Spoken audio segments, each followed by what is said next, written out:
તો સુરતની જેમ જ વલસાડની અંદર પણ જળબંબાકારની સ્થિતિ છે। વલસાડમાં પણ ભારે વરસાદ ખાબક્યો છે।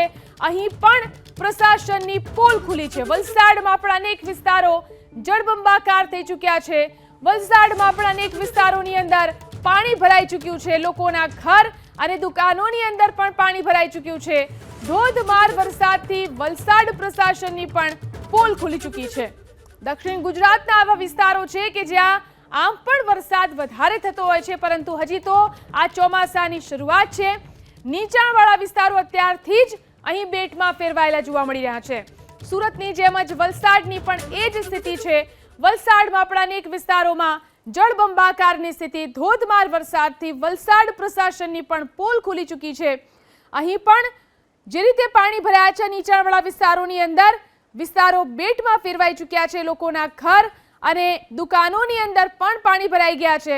જોઈ શકાય છે અલગ અલગ દ્રશ્યો। દુકાનોમાં કેવી રીતે પાણી ભરાઈ ચૂક્યું છે, રોડ પણ પાણીમાં ગરકાવ થઈ ગયા છે। જે રીતે વલસાડમાં ધોધમાર વરસાદ થયો, ગરનાળાની અંદર પણ પાણી ભરાઈ ચૂક્યા છે। વલસાડની આ સ્થિતિ છે। હજી ચોમાસાની શરૂઆત છે અને હજી પણ 7 દિવસ માટે જે રીતે વરસાદની આગાહી કરવામાં આવી છે, દુકાનોમાં અને લોકોના ઘરોની અંદર પાણી ભરાવાને કારણે લોકોને ખૂબ જ મુશ્કેલીનો સામનો કરવો પડી રહ્યો છે।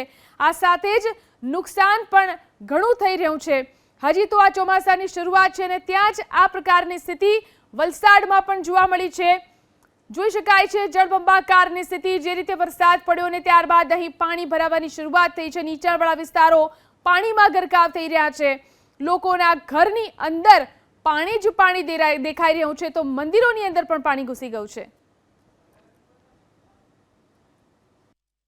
વલસાડ જિલ્લામાંથી પસાર થતા નેશનલ હાઈવે નંબર 48 પર પણ ધોધમાર વરસાદની અસર જોવા મળી રહી છે।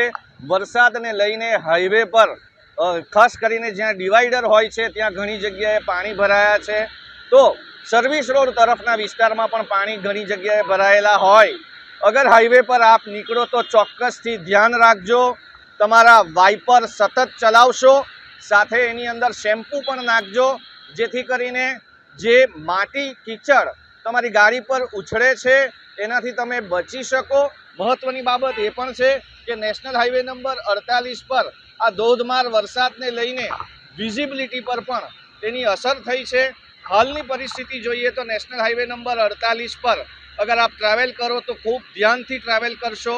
વરસાદની અસર દેખાઈ રહી છે। બ્રિજેશ શાહ, એબીપી અસ્મિતા, વલસાડ।